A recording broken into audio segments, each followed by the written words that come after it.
لیکن یہ سب کیسے ہوا؟ آپ کی ساتھی لڑکی کی وجہ سے، شاید غزالہ نام ہے اس کا۔ غزالہ؟ کیا کیا تھا غزالہ نے؟ اس بیچاری نے تو کچھ نہیں کیا، مگر اس کے ساتھ جو کچھ ہوا اس کے بعد ہم ہتھیار پھینکنے پر مجبور ہو گئے۔ کیا مطلب؟ وہ بدستور سرگوشی میں بولا۔ کل رات آپ کے جانے کے بعد وہ کچھ دیر روتی رہی، پھر خاموشی کے ساتھ یہاں سے نکل گئی۔ کسی ایک کو بھی نہیں بتایا اس نے، باہر کھڑے پہرے داروں کو بھی چکمہ دے گئی، لیکن یہاں سے ایک فرلانگ آگے جا کر پکڑی گئی۔ اپنے بندے پکڑ لیتے تو کوئی بات نہیں تھی، لیکن یہ پکڑنے والے غیر تھے، کوئی بڑے خطرناک قسم کے لوگ ہیں یہ۔ ان کے پاس 2-3 جیپیں ہیں، وائرلیس سیٹ ہیں، اور ایسا زبردست اسلحہ ہے جو بڑے امیر کبیر لوگوں کے پاس ہوتا ہے۔ انہوں نے غزالہ بی بی کو رات سے یرغمال بنا رکھا ہے۔ بڑے ظالم لوگ ہیں یہ۔ اس کی ٹانگ سے بم باندھ دیا ہے۔ یہ کنٹرول سے چلنے والا بم ہے۔ ہمیں خود دکھایا ایک بندے نے یہ بم، سگریٹ کی ڈبی جتنا ہے، تسمے سے بندھا ہوا ہے بی بی کی داہنی پنڈلی سے۔ یہاں آتے ہی ان لوگوں نے ہمیں دھمکایا کہ اگر ہتھیار نہ پھینکے تو سب سے پہلے اس لڑکی کی جان جائے گی۔ جہانی صاحب، سردار لالی کے شیر اتنی آسانی سے ہار ماننے والے نہیں ہیں، لیکن مسئلہ غزالہ بی بی کا تھا۔ میں جانتا ہوں کہ غزالہ بی بی کی زندگی آپ کے لیے کتنی قیمتی ہے۔ میں نے سوچا اگر زندگی نہ بچا سکا تو کچھ نہ بچا سکا۔ میں نے سب سے پہلے اپنی رائفل نیچے پھینکی، اس کے بعد میرے ساتھیوں نے بھی ہتھیار پھینک دیے۔ میرے ذہن میں آندھیاں سی چل رہی تھیں۔ اتنا اہم واقعہ اتنی خاموشی اور رازداری سے ہو گیا تھا۔ مجھے ایک دم محسوس ہوا کہ میں ایک اجنبی مقام پر بیٹھا ہوں اور پہلی بار گردن اٹھا کر ارد گرد کا جائزہ لے رہا ہوں۔ در حقیقت رات یہاں آتے ہی مجھے کچھ عجیب اور نیا سا محسوس ہوا تھا۔ تہخانے سے باہر پہرے داروں کا انداز، تہخانے کے اندر کی نامانوس خاموشی، بوٹا سنگھ کا بدلہ بدلہ رویہ۔ شاید میں رات کو اس حوالے سے مزید کچھ سوچتا، لیکن سخت تھکان کے سبب میں بابو لیاقت کی طرح بستر پر گرتے ہی سو گیا تھا۔ اب صبح بیدار ہوا تو بوٹا سنگھ نے اپنی باتوں میں الجھا لیا تھا۔ میں نے پہلی بار غور سے تہخانے میں محو خواب افراد کو دیکھا۔ سائیں علی اور زری گل سمیت وہ سب گہری نیند میں تھے اور دن چڑھانے کے باوجود بے خبر سو رہے تھے۔ میں نے بوٹا سے پوچھا، انہیں کچھ کھلا دیا گیا ہے کیا؟ ہاں، چائے میں کوئی نشہ آور دوا پلا دی گئی ہے۔ وہ چولہے کے پاس بیٹھا موٹا سور کہہ رہا تھا کہ دوپہر سے پہلے ہوش میں نہیں آئیں گے۔ لیکن زری گل تو رات بڑا حشاش بشاش نظر آ رہا تھا، اسے خبر نہیں کہ یہاں کیا ہوا ہے؟ نہیں، وہ آپ کے جاتے ہی گونگی چھیموں کے ساتھ اناج والی کوٹری میں چلا گیا تھا اور آپ کے آنے تک اسے باتوں میں لگائے رکھا تھا۔ اسے بھی کچھ پتہ نہیں۔ اور اس کا ریوالور؟ وہ بھی دوجے ہتھیاروں کی طرح ان لوگوں کے قبضے میں چلا گیا ہے۔ جری گل نے اسے اپنے تکیے کے غلاف میں چھپا رکھا تھا۔ میرا وچار ہے کہ رات سونے تک جری کو پتہ ہی نہیں چلا کہ ریوالور غائب ہے۔ کیا اس نے چائے نہیں پی تھی؟ نہیں، منہ میں نسوار رکھی ہوئی تھی اس نے۔ چائے پڑے پڑے ٹھنڈی ہو گئی۔ گونگی چھیمو میری طرح ویسے ہی چائے کو منہ نہیں لگاتی۔ ارجمند بانو اور نشا وغیرہ کو پتہ ہے کہ کیا ہوا ہے؟ نہیں، جری گل اور چھیمو کی طرح وہ بھی بے خبر ہیں۔ میں سخت الجھن میں تھا۔ چند لمحوں کے لیے تو یہ شک بھی گزرا کہ شاید بوٹا سنگھ کوئی ڈام لگا رہا ہے، لیکن پھر یہ خیال ذہن سے جھٹکنا پڑا۔ بوٹا سنگھ اب تک ہر طرح کا بااعتماد ساتھی ثابت ہوا تھا۔ میں نے اس سے پوچھا، غزالہ کہاں ہے؟ وہ جنانے حصے میں ارجمند بانو اور نشا کے ساتھ سو رہی ہے۔ سوئی بھی کیا ہوگی، چپ چاپ پڑی آنسو بہا رہی ہوگی۔ بے قراری کی ایک لہر سی میرے اندر اٹھی۔ اس سے کوئی سختی تو نہیں کی گئی؟ میرے سامنے تو اسے کسی نے انگلی تک نہیں لگائی۔ شاید جنگل میں کچھ کھینچا تانی ہوئی ہو اس سے۔ اس کے ماتھے پر چوٹ کا معمولی سا نشان ہے۔ میں نے گہری سانس لے کر دیوار سے ٹیک لگا دی۔ ذہن میں ایک ساتھ کئی نام گونج اٹھے، قادر زمان، شنکر، شیخ عاصم۔ معلوم نہیں ہمارے کون سے دشمن نے یہ شب خون مارا تھا اور کس ارادے سے مارا تھا۔ اگر بوٹا سنگھ نے کہا تھا کہ میرے سونے کے بعد میرا پسٹل خالی کر دیا گیا ہے تو یقیناً ٹھیک کہا ہوگا، اور یقینی بات تھی کہ بابو لیاقت کے معذر کے ساتھ بھی یہی سلوک کیا گیا ہوگا۔ ایکا ایکی میرا ذہن پھر بوٹا سنگھ کے ہاتھ میں پکڑی کرپان اور تلک رام پانڈے کی طرف چلا گیا۔ اب یہ بات میری سمجھ میں آ رہی تھی کہ بوٹا سنگھ نے یہ کیوں کہا تھا کہ نہ اب ہم تلک رام سے کچھ مزید پوچھ سکیں گے اور نہ وہ بتائے گا۔ واقعی سارا کھیل بگڑ گیا تھا، سب کچھ طے و بالا ہو گیا تھا۔ کچھ خبر نہیں تھی کہ آنے والی گھڑیوں میں یہاں کیا ہونے والا ہے، امن رہے گا یا لڑائی ہوگی، کون غالب رہے گا اور کون مغلوب، کون مارا جائے گا اور کون مار دیا جائے گا۔ بوٹا سنگھ نے بہتر سمجھا تھا کہ کسی نئے ہنگامے کا ڈول پڑنے سے پہلے وہ اپنے دل کی حسرت نکال لے۔ حالات نے اس کے دیرینہ دشمن کو باندھ کر اس کے سامنے ڈال رکھا تھا۔ وہ دشمن اس حالت میں رہنے کے بعد بھی زندہ بچ کر نکل جاتا تو یہ بوٹا سنگھ کی بہت بڑی بدقسمتی تھی۔ بوٹا نے تہیہ کر لیا تھا کہ وہ اپنی بدقسمتی کا راستہ مسدود کر دے گا۔ اس کی آنکھوں میں جنونی چمک تھی اور کرپان کے دستے پر گرفت مضبوط ہوتی چلی جا رہی تھی۔ معلوم نہیں اس نے یہ کرپان تہہ خانے کی سخت تلاشی میں کیوں کر بچا لی تھی۔ مجھے لگ رہا تھا جیسے مجھ سے گفتگو کرتے ہوئے بھی بوٹا کی تمام تر توجہ اس بند دروازے کی طرف رہی ہے جس کے پیچھے تلک رام بندھا پڑا تھا۔ میں نے اس کا دھیان بٹانے کے لیے کہا، تمہارے خیال میں کتنے بندے ہیں یہاں؟ 5 تہہ خانے میں ہیں، کم از کم 25 باہر ہوں گے۔ سب کے پاس بڑی زبردست رائفلیں ہیں۔ انہوں نے چاروں طرف سے ہمیں گھیر رکھا ہے۔ ان کے پاس 3 جیپیں تھیں۔ یہ بہت بڑی بڑی جیپیں ہیں۔ 2 جیپیں تو پیچھے جنتر کی جھاڑیوں میں کھڑی کر دی گئی ہیں۔ 1-2:30 بجے کے قریب واپس چلی گئی تھی۔ تمہاری بات سمجھ میں نہیں آ رہی بوٹا سنگھ۔ اگر وہ لوگ ہمیں پوری طرح بے بس کر چکے ہیں تو اب کس بات کا انتظار کر رہے ہیں؟ میرا مطلب ہے کہ باہر گھات لگائے ہوئے کیوں بیٹھے ہیں؟ میرا وچار ہے جی کہ یہ لوگ آپ کو اور غزالہ بی بی کو تلاش کرتے ہوئے یہاں آئے ہیں، لیکن ان میں سے کوئی بھی ٹھیک طرح سے آپ کو اور غزالہ بی بی کو نہیں پہچانتا اور نہ یہ جانکاری رکھتا ہے کہ آپ کو پکڑنے کے بعد آپ کے ساتھ کیا سلوک کرنا ہے۔ اب وہ لوگ اپنے کسی جتھے دار یا سردار کو لینے گئے ہیں تاکہ وہ آ کر کوئی فیصلہ کر سکے۔ میں نے ایک بار پھر دھیان سے ان افراد کو دیکھا جو چولہے کے پاس بیٹھے باتیں کر رہے تھے۔ مجھے نہ وہ شنکر کے ساتھ ہی لگے، نہ ہی ان میں سے میں نے کسی کو قادر زمان کے ساتھ دیکھا تھا۔ ویسے بھی شنکر اور قادر زمان کے قریباً تمام پالتو کتے مجھے پہچانتے تھے۔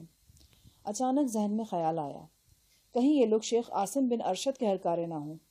ان کی جدید و قیمتی رائفلیں گواہ تھیں کہ ان کا تعلق کسی معمولی شخص سے نہیں۔ پھر وہ زبردست جیپیں جن کا ذکر بوٹا سنگھ کر رہا تھا۔ میرا دھیان آپ و آپ شیخ عاصم کی طرف جانے لگا۔ بوٹا سنگھ کی آواز نے مجھے خیال سے چونکایا۔ اس نے اپنا داہنا ہاتھ میری طرف پھیلا رکھا تھا۔ وہ بڑے گمبھیر اور دھیمے لہجے میں بولا، جہانی صاحب، کوٹری کی چابی مجھے دے دیں۔ تم اسے قتل کرنا چاہتے ہو؟ ہاں۔ اگر میں انکار کر دوں؟ مجھے وشواس ہے کہ آپ انکار نہیں کریں گے۔ آپ جانتے ہیں کہ میں کس کی ہتیا کرنے جا رہا ہوں اور کیوں۔ بوٹا سنگھ نے یہ بات غیر معمولی لہجے میں غیر معمولی اعتماد سے کہی تھی اور اس نے غلط نہیں کہا تھا۔ میں نے انڈیا میں داخل ہونے کے بعد اب تک رام پانڈے کے بارے میں جو کچھ سنا اور جانا اور محسوس کیا تھا، اسے ایک فقرے میں سمو دیا جاتا تو یوں تھا کہ وہ ایک ایسا درندہ تھا جس نے قانون کی وردی پہن رکھی تھی اور جس کے منہ کو بےکس لوگوں کی عزت اور آبرو کا خون لگا ہوا تھا۔ بوٹا سنگھ اور اس کے گھرانے کی روداد ہی کچھ کم لرزہ خیز نہیں تھی۔ اب 2 داستانیں اور بھی تلک رام کے نامہ اعمال میں بحرف سیاہ چمکنے لگی تھیں۔ ایک داستان مختصر تھی اور دوسری طویل۔ مختصر داستان گونگی چھیموں کی تھی جسے تلک رام پانڈے نے عشرت فارم کی 4 دیواری میں بے آبرو کیا تھا۔ طویل داستان رتنا ساہی کی تھی جسے حاصل کرنے کے لیے وہ اپنے چہیتے بھائی کی جان تک سے کھیل گیا تھا۔ اس نے اپنے لاڈلے بھائی کو اس وقت قتل کیا جب وہ دولہا بنا اپنی محبوبہ کو بیانے جا رہا تھا۔ بھائی کو قتل کر کے تلک رام نے رتنا ساہی سے شادی کی تھی، لیکن پھر نفرت کا زہر پلا پلا کر اس ازدواجی رشتے کو بھی قتل کر ڈالا، اور اب رتنا ساہی اس کی 4 دیواری میں ایک زر خرید لونڈی کی زندگی گزار رہی تھی۔ یہ تو 2 داستانیں تھیں، نہ جانے ایسی کتنی طویل اور مختصر داستانیں تلک رام کے نامہ اعمال میں درج تھیں۔ اگر بوٹا سنگھ اسے قتل کرنا چاہ رہا تھا تو یہ عین مکافات عمل تھا۔ مسئلہ صرف یہ تھا کہ ان حالات میں اور اس جگہ تلک رام کو جہنم واصل کیے جانا مناسب ہے یا نہیں۔ بوٹا سنگھ بے حد جذباتی ہو رہا تھا۔ مجھے اندیشہ محسوس ہوا کہ کہیں اس کی یہ مہم جوئی نقصان دہ ثابت نہ ہو۔ میں بوٹا سنگھ سے کچھ کہنا چاہتا تھا لیکن ایک دم مجھے خاموش ہونا پڑا۔ تہخانے سے باہر کچھ فاصلے پر جیپ کی آواز سنائی دی۔ میرے ساتھ ہی بوٹا کے کان بھی کھڑے ہو گئے۔ وہ بڑے غور سے یہ ڈوبتی ابھرتی آواز سننے لگا۔ اچانک اس کے چہرے پر ہیجانی کیفیت عروج پر پہنچ گئی۔ وہ تیز سرگوشی میں بولا، جہانی صاحب، میرا وچار ہے وہ لوگ آ گئے ہیں۔ یہ وقت ہاتھ سے نکل گیا تو شاید بہت عرصے تک پچھتانا پڑے۔ آپ مجھے کوٹری کی چابی دے دیں۔ نہ جانے کیا بات نظر آئی مجھے بوٹا سنگھ کی نمناک آنکھوں میں کہ میرا ہاتھ خود بخود قمیص کی اندرونی جیب کی طرف بڑھ گیا۔ میں نے چابی نکالی اور بوٹا سنگھ کے ہاتھ پر رکھ دی۔ میں جانتا تھا کہ یہ چابی نہیں ہے، سب انسپکٹر تلک رام کی موت کا پروانہ ہے جو میں بوٹے کے ہاتھ میں تھما رہا ہوں۔ پروانہ جاری ہوتے ہی تلک رام اور اس کی موت کے درمیان آخری رکاوٹ بھی دور ہو گئی تھی۔ بوٹا سنگھ نے کنکھیوں سے ان نگرانوں کی طرف دیکھا جو چولہے کے قریب بیٹھے چائے کی چسکیاں لے رہے تھے، پھر چمکدار کرپان تہبند میں اڑسی اور حجرہ نما کوٹری کے دروازے کی طرف بڑھ گیا۔ بڑی احتیاط لیکن تیزی سے اس نے کوٹری کا دروازہ کھولا اور اندر گھس گیا۔ اندر گھستے ہی اس نے دروازے کو کنڈی لگا لی۔ چند لمحے بعد اندر سے دھینگا مشتی کی آوازیں آئیں، پھر تلک رام پانڈے کی دلدوز چیخوں سے کوٹری گونج اٹھی۔ وہ یوں ٹکرا رہا تھا جیسے اچانک بے شمار زہریلے سانپ اس سے لپٹ گئے ہوں اور جسم کے ہر حصے پر ڈنک رسید کر رہے ہوں۔ کوٹری میں کوہرام مچا تو چولہوں کے پاس بیٹھے شلوار قمیض والے 2 افراد رائفلیں تھام کر لپکے۔ کون ہے یہاں؟ موٹا سور چلایا۔ میں اپنی جگہ لاتعلق بیٹھا تھا۔ موٹے نے کوٹری کے چوبی دروازے پر ٹانگ چلائی۔ مختصر لیکن بھاری بھرکم دروازہ ٹس سے مس نہیں ہوا۔ اندر تلک رام سخت مصیبت میں تھا۔ موٹے نے چوکھٹ کے ساتھ کندھا لگا کر 222 رائفل کا ترچھا برسٹ دروازے کے بالائی حصے پر مارا۔ زبردست دھماکوں سے تہخانہ گونج اٹھا۔ دھوئیں کے ساتھ ہی بارود کی مہک چاروں طرف پھیل گئی۔ دروازے کا ایک بالائی تختہ ٹوٹ کر بکھر گیا تھا۔ فربہ اندام شخص نے خلا میں ہاتھ ڈال کر کنڈی گرائی اور دروازہ کھول دیا۔ سامنے ایک خوفناک منظر نظر آیا۔ کوٹری کے بیچوں بیچ ننگے فرش پر رام پانڈے کا خوچنکا جسم پڑا تھا۔ اس کی ٹانگیں لرز رہی تھیں اور ہاتھ پاؤں کربناک انداز میں مڑے ہوئے تھے۔ بوٹا سنگھ کے ہاتھ میں کرپان تھی اور وہ کرپان کا خون آلود پھل اپنی دھوتی کے پلو سے پونچھ رہا تھا۔ میں نے دیکھا اس کی دھوتی اور قمیص پر خون کے بے شمار چھینٹے ہیں۔ فربہ اندام شخص نے رائفل تانے آگے بڑھا اور نال بوٹا سنگھ کی کنپٹی سے لگا دی۔ بوٹا کا اطمینان و سکون دیپنی تھا۔ اس نے بڑے عام سے انداز میں کرپان فرش پر پھینک دی، جسے دوسرے رائفل بردار نے جھک کر اٹھا لیا۔ بوٹا سنگھ نے منہ پھیر کر رام تلک کی لاش پر تھوکا۔ بے حد باغیانہ انداز تھا اس کا۔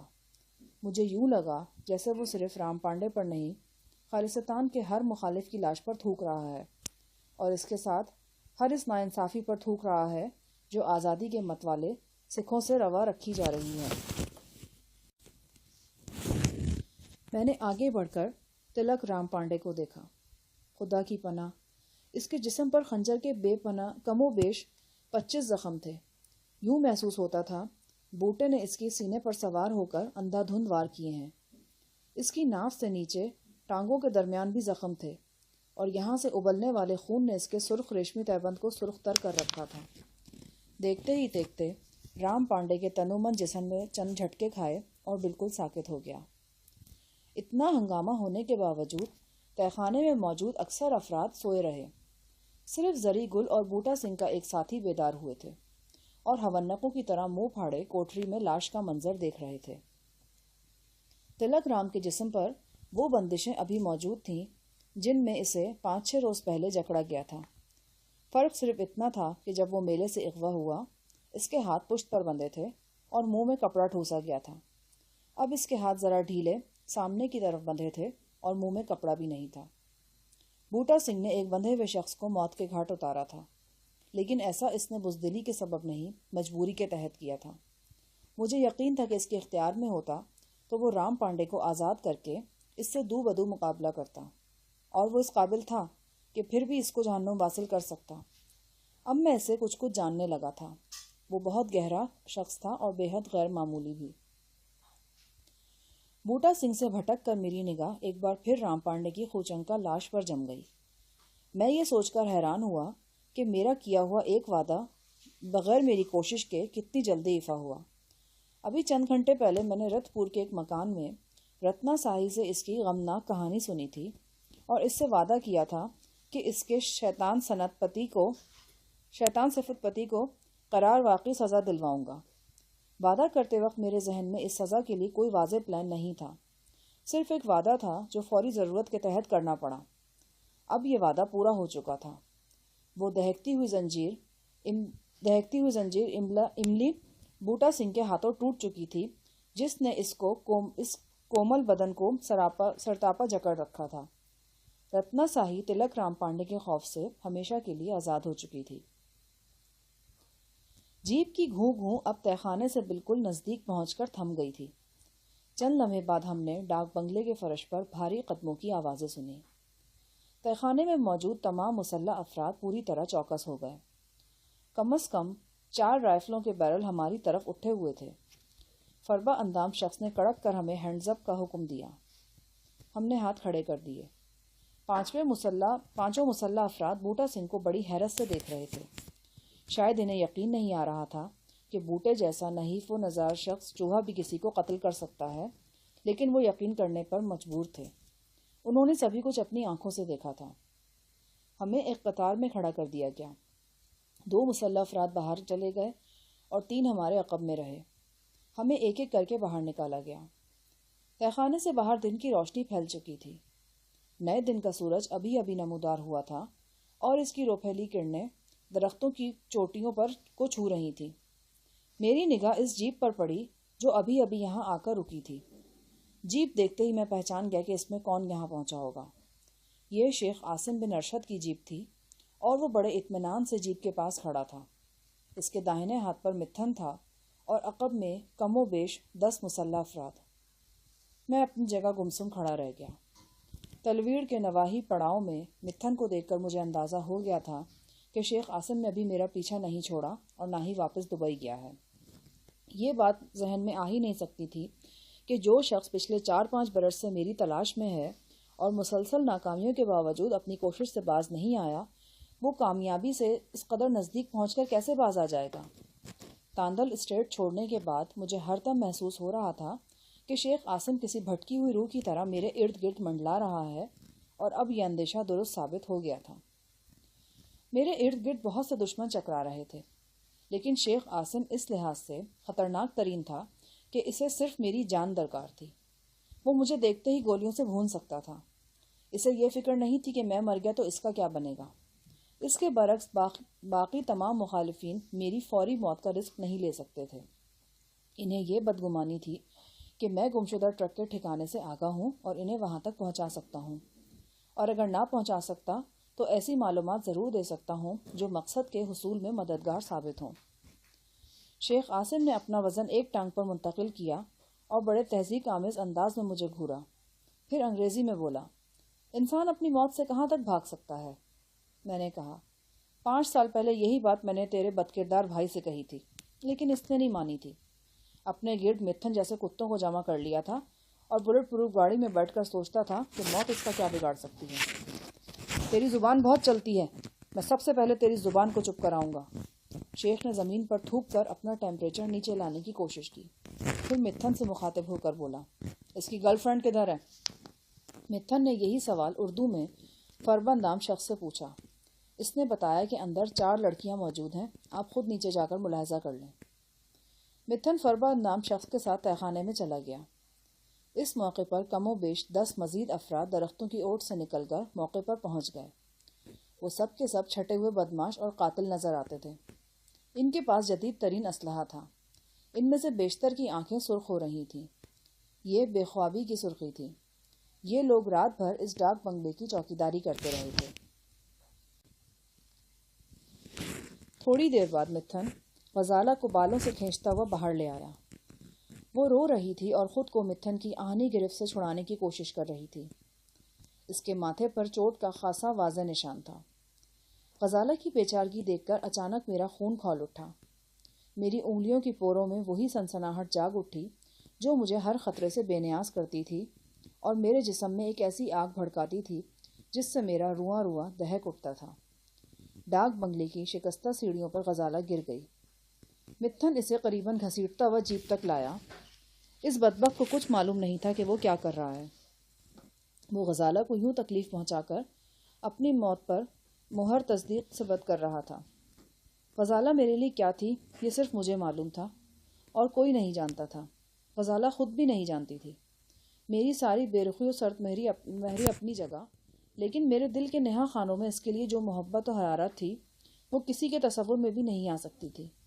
میں یہ برداشت بھی نہیں کر سکتا تھا کہ میری گردن بخشوانے کے عوض غزالہ کو ایک کانٹا چبھنے کی تکلیف ہو۔ کہاں یہ کہ اسے بالوں سے کھینچا جائے اور زمین پر گھسیٹا جائے۔ شیخ عاصم نے غزالہ کو خونخوار نظروں سے گھورا، پھر اس کی نگاہ بوٹا سنگھ کے خون آلود کپڑوں پر پڑی۔ اس نے متھن سے اس بارے میں پوچھا۔ متھن نے بتایا کہ تہہ خانے میں ایک لاش پڑی ہے اور پتہ چلا ہے کہ یہ قتل اسی شخص نے کیا ہے۔ شیخ عاصم نے بھی بوٹا سنگھ کو حیران نظروں سے دیکھا، جیسے یقین نہ کر پا رہا ہو کہ بوٹا جیسا شخص قتل بھی کر سکتا ہے۔ متھن نے مزید وضاحت کرتے ہوئے بتایا، مرنے والا کوئی مقامی شخص ہے، اس کے ہاتھ پاؤں بندھے ہوئے ہیں، لگتا ہے کہ یہ ان لوگوں کا کوئی ذاتی معاملہ ہے۔ اس موضوع پر کچھ دیر شیخ عاصم اور متھن میں خسر پسر ہوئی، پھر متھن بوٹا سنگھ کو ایک جانب لے گیا اور پوچھ گچھ کرنے والے انداز میں اس سے باتیں کرنے لگا۔ اسی دوران تہہ خانے میں موجود باقی افراد کو بھی باہر نکال لیا گیا۔ ان میں بوٹے کے ساتھیوں کے علاوہ سائیں علی، بابو لیاقت، ارجمند، نشا، چھیمو اور دوسرے لوگ بھی تھے۔ وہ سب ابھی بیدار ہوئے تھے اور حواس باختہ نظروں سے ارد گرد کا جائزہ لے رہے تھے۔ صرف سائیں علی تھا جو ہمیشہ کی طرح ہر چیز سے لاتعلق اور بے نیاز نظر آ رہا تھا۔ وہ گریبان میں ہاتھ ڈال کر بار بار اپنا سینہ کھجاتا تھا اور جماہیاں لینے لگتا تھا۔ کبھی وہ کسی رائفل بردار کو دیکھ کر ناقابل فہم اشارے کرنے لگتا۔ ارجمند کا چہرہ زرد تھا اور وہ خواب آور دوا کے زیر اثر یوں جھوم رہی تھی جیسے ابھی گر پڑے گی۔ بابو لیاقت نے آگے بڑھ کر اسے شانوں سے تھام لیا۔ شیخ عاصم سے خسر پسر کرنے کے بعد متھن نے بلند درشت لہجے میں کہا، تم لوگوں سے ہمیں کچھ لینا دینا نہیں، تم واپس کھنڈر میں جا سکتے ہو، لیکن اگر کسی نے ہوشیاری دکھانے کی کوشش کی یا ہمارے جانے کے بعد پولیس کو اطلاع دی تو اس کا انجام بہت دردناک ہوگا۔ متھن کا فقرہ ختم ہوتے ہوتے دو رائفل بردار میری طرف بڑھے اور مجھے رائفل کی نال سے دھکیلتے ہوئے غزالہ کے پاس لے آئے۔ متھن گرجا، باقی سب لوگ واپس جاؤ۔ اس کے ساتھ ہی اس نے پھرتی سے رائفل کا رخ موڑا اور گولی چلا دی۔ رائفل کے دھماکہ شکن آواز کے ساتھ ہی بوٹا سنگھ کا ایک ساتھی اچھل کر ڈاک بنگلے کی بیرونی دیوار کے پاس گرا اور ساکت ہو گیا۔ اس کے جسم میں گولیوں کے کئی سوراخ ہو چکے تھے۔ غزالہ اور نشا یہ منظر دیکھ کر چلا اٹھی۔ متھن کی فائرنگ کی وجہ سمجھ میں نہیں آئی۔ شاید ہلاک ہونے والے شخص نے کوئی چالاکی دکھانے کی کوشش کی تھی، لیکن چالاکی کی نوعیت کیا تھی؟ مقتول نہتتا تھا اور اس کے آس پاس کوئی ایسا ہتھیار بھی نہیں تھا جس پر وہ جھپٹنے کی کوشش کرتا۔ غالباً متھن نے صرف دہشت بٹھانے کے لیے اور یہ بتانے کے لیے کہ انسانی جان ان کے نزدیک کوئی اہمیت نہیں رکھتی یہ قتل کیا تھا۔ چلو چلو سب لوگ واپس۔ سب پیچھے ہٹنے لگے، لیکن نشا اپنی جگہ کھڑی رہی۔ کیا بات ہے؟ متھن نے پوچھا۔ میں نہیں جاؤں گی۔ کیوں نہیں جائے گی کتیا؟ متھن دھاڑا۔ میں شاہجہاں صاحب کے ساتھ جاؤں گی۔ متھن کے تیور بگڑ گئے۔ یوں لگا جیسے وہ گولی چلا دے گا یا نشا پر بہت خوفناک قسم کی گالیوں کی بوچھاڑ کر دے گا، لیکن اس سے پہلے کہ وہ کچھ ایسا کرتا، شیخ عاصم نے انگریزی میں پوچھا، یہ کیا کہہ رہی ہے؟ متھن نے بگڑی تگڑی انگریزی میں جواب دیا، یہ ساتھ جانا چاہتی ہے۔ کہتے ہیں حسن اپنی سفارش آپ ہوتا ہے۔ غالباً یہاں بھی کسی حوالے سے اس پرزور سفارش نے کام کیا۔ شیخ عاصم ایک لمحے کے لیے متذبذب نظر آیا، پھر اس نے کہا، بٹھا لو اس کو بھی۔ متھن مجھے رائفل پر رکھتے ہوئے بولا، چلو بیٹھو جیپ میں۔ میں نے دیکھا جیپ کے دونوں دروازے کھولے جا چکے تھے۔ ڈرائیونگ سیٹ پر شیخ عاصم کا چاقو چوبند ڈرائیور بیٹھا تھا۔ وہ انجن سٹارٹ کر چکا تھا اور اب ہمیں بٹھائے جانے کا منظر تھا۔ ایک رائفل بردار نے مجھے دھکیلا، دوسرے نے 222 رائفل کی نال غزالہ کی کمر سے لگا دی۔